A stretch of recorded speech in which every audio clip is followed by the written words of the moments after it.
All right, and we are back here on the GSMC Football Podcast. And for the third part of the show, we're going to take a look at some mock drafts. We'll look at Peter Schrager's. We'll look at some of the other mock drafts as well that I have here. So this is Peter Schrager's mock draft now that I have opened up. So this is what he says here. He said, "This isn't what I would do. It's what I'm hearing from my sources around the league."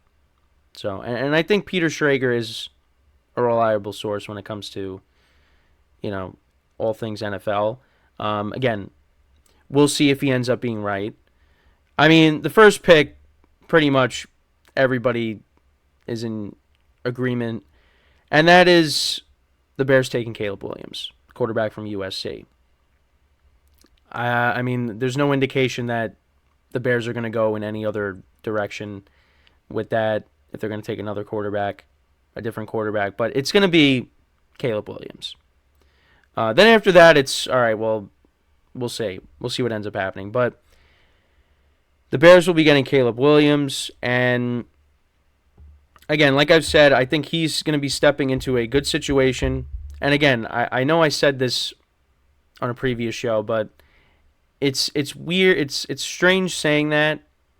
It's strange if, like, a Bears fan hears me saying that because the Bears have been a team that's, been up and down at least the last couple of years. But for a while, it's just been like, they're kind of always in the same spot.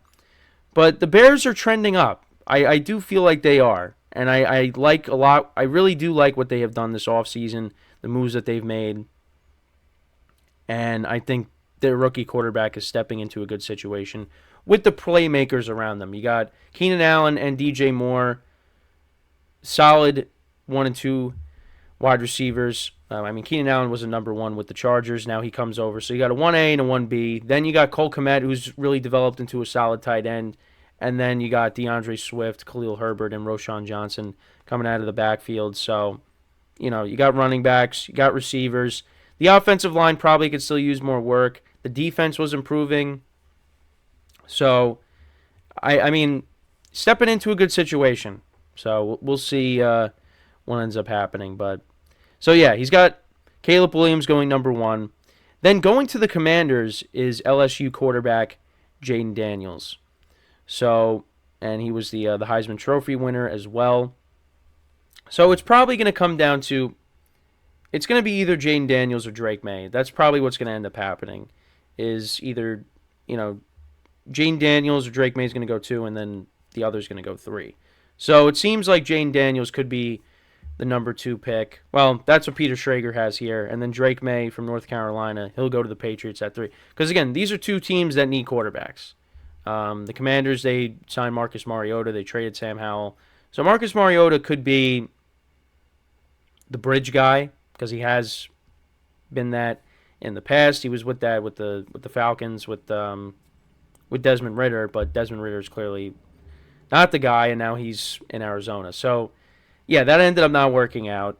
But we could see a similar situation like that play out in Washington where he is the starter, and then they transition to the rookie guy, depending on who that is. So those are the next 2 picks here. You got Jayden Daniels at 2, and then Drake May will be going to the Patriots. Again, the Patriots are another team that needs a quarterback. They have other issues as well, particularly on the offensive side of the ball. They lack playmakers on that side of the ball. But they need a quarterback because they traded away Mac Jones, and Bailey Zappi is not it. But they did bring in Jacoby Brissett. So, again, Jacoby Brissett could also be that bridge guy. I'm not going to go through the entire mock draft. I'm probably going to just go through at least the first 10 picks. But this is what he has now happening at pick number 4. So the Cardinals have the number 4 overall pick, but he has the Giants trading up and drafting J.J. McCarthy from Michigan. And at least here, where I am, doesn't seem like that many people are high on J.J. McCarthy. Well, at least here on the East Coast. And yeah, I mean, you look at the national championship game, and you had Michigan just. They were talking about this on the Michael Kay show because they were talking about J.J. McCarthy and just Michael Kay was saying how he just doesn't see how J.J. McCarthy is that guy, and they were talking about the national championship game and just how many times Michigan ran it because Michigan ran the ball for like whatever it was, like 250 yards or close to whatever it was somewhere around there, and I know they were having the discussion of, well, was it more of they just wanted to stick with the run or they just really did not want McCarthy throwing? And yeah, I think it had I think we could all, or most people can agree that it had a lot more to do with the game plan. That, hey, this is working, why are we going to stop it? I mean, you look at the 49ers and what they did to the Packers in the NFC Championship game with Raheem Mostert running for 200 yards and Garoppolo only threw the ball, what was it, like 8 times?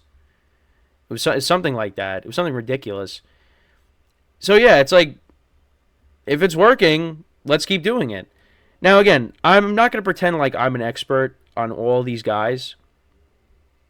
But, you know, people are talking about how he had a great pro day. And, again, all of these guys have one thing in common. They have not taken a snap in the NFL. It's going to be a lot different. And that's when you could really evaluate how a player is how they translate to the NFL. Because, again, people think J.J. McCarthy, I see the comments on social media, he could be Zach Wilson 2.0. Zach Wilson had a great pro day, but how did that translate to the NFL? Not so great. But it also depends on the kind of system you end up in.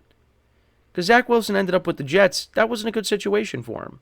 And if he ended up somewhere else, with a team that could really develop a quarterback, maybe he'd be a better quarterback.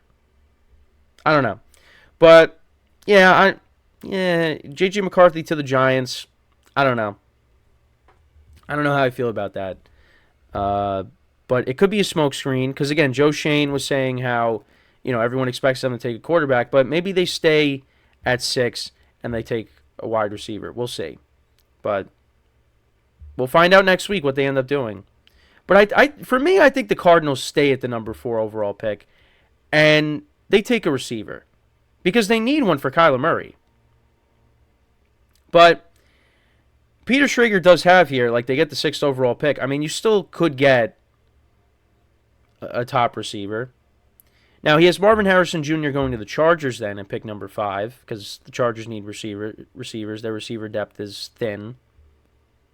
And then the Cardinals end up with Rome Odunze from Washington. So the Cardinals still end up getting a receiver. But ends up not being Malik Neighbors. He's got Rome Odunze being his number 2 receiver that ends up getting taken.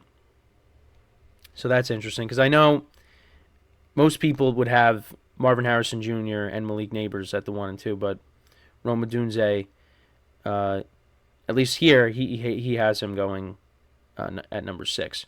At the Titans, taking Joe Alt from Notre Dame, the tackle, who's the best tackle in the draft. I think that's what most people are saying. So that would be good. You get someone to protect Will Levis. Again, they surrounded Will Levis with playmakers this offseason. I mean, you bring in Tony Pollard. You bring in Calvin Ridley. You know, you still got DeAndre Hopkins. So, I mean, again, the offense would probably look better if it was a couple of years ago, but They have surrounded Will Levis with talent. You go and draft him the best lineman or the best tackle in the draft. I mean, I don't see anything wrong with that. Then at pick 8, he's got the Falcons taking Dallas Turner, the edge rusher from Alabama.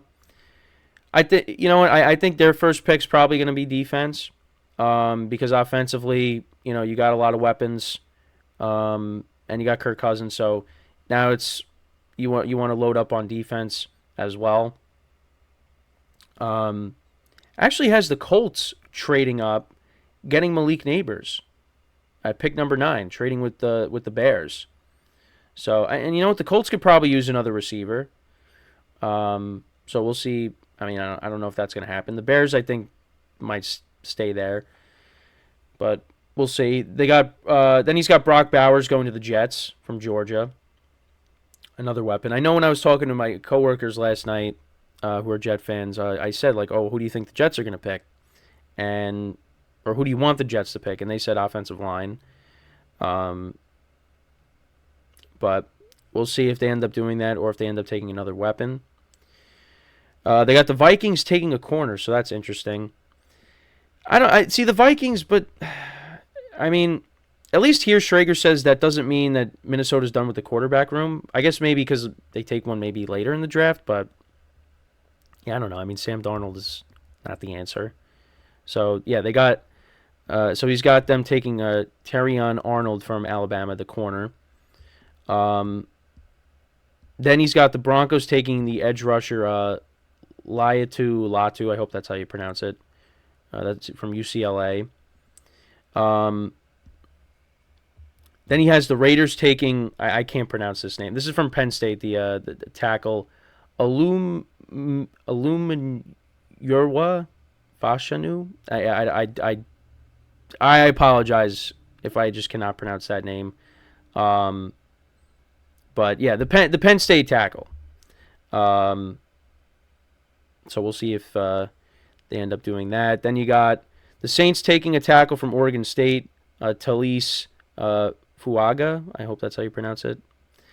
I'm gonna just keep saying that for like every name that I just have no idea how to pronounce, and the names don't get easier. Then the Bears, they have taking tackle from Alabama, J.C. Latham. Then with the Seahawks, he has him from taking the lineman from Washington, Troy Fautanu. I'm just not gonna say the names anymore. Jacksonville, Quinion Mitchell. They got him the corner from Toledo. Yeah, I apologize for this is terrible. I should have looked into these names before doing the show, but yeah, I'm not going to go through the whole mock draft, but they actually have the Steelers taking Brian Thomas Jr. at 20, or he has them taking him. With the Bengals, Brian Murphy, the second defensive tackle from Texas. The Rams, he has them taking a tackle from Oklahoma, Tyler Guyton. Actually, has the Vikings. He has the Vikings taking Bo Nix. So maybe they do end up getting the quarterback. I had to just go through the mock draft more. Jared Verse for the Dolphins, an edge rusher from Florida State. Cooper DeJean from Iowa, the defensive back. Actually has the Cowboys getting Xavier Worthy from Texas, wide receiver. Then with the Packers, he has them taking Amarius Mims, the tackle from Georgia. With the Bucks, Graham Barton from Duke, an offensive lineman. The Cardinals at 27, he has them taking Darius Robinson from Missouri, a defensive lineman. He's got the Bills taking a receiver, Adonai Mitchell from Texas. Then he has the Lions taking Zach Frazier, an interior offensive lineman from West Virginia. With the Ravens, he's got him taking Kool-Aid McKinstry from Alabama, the corner. 49ers, he's got them taking Ladd McConkey from Georgia. And then the Chiefs, he's got them taking Jalen Polk from Washington, the wide receiver. Okay, so that's the first round. Okay, and I know I said I wasn't going to pronounce any more names, but the names did get a little easier after that. So that's Peter Schrager's mock draft for the first round. And again, apologize for the mispronunciation of a lot of the names. That's my bad. But I mean, we'll see what ends up happening. It's hard to really like predict how a draft is going to go. I mean, you could probably guess the first, couple of picks, but then after that, it's, you kind of just throw your hands up like, yeah, I'm just guessing. So, but we'll see if Peter Schrager ends up being correct on some teams trading up. And again, he has the Vikings taking Bo Nix from Oregon, so we'll see if, again, that ends up happening. But, yeah. Let me know what you guys think about Peter Schrager's mock draft. You can find it on NFL.com. So, let me know if it's accurate or if there's some disagreements. Again, I don't think some of the trades are. I don't think the Giants are going to trade up, but we'll see. So when we come back from our final break of the show, we will talk about a couple of quarterbacks from the AFC South. We'll talk about Trevor Lawrence, and we'll talk about Anthony Richardson as well. So for one final time today, stick around, and we'll be right back here on the GSMC Football Podcast.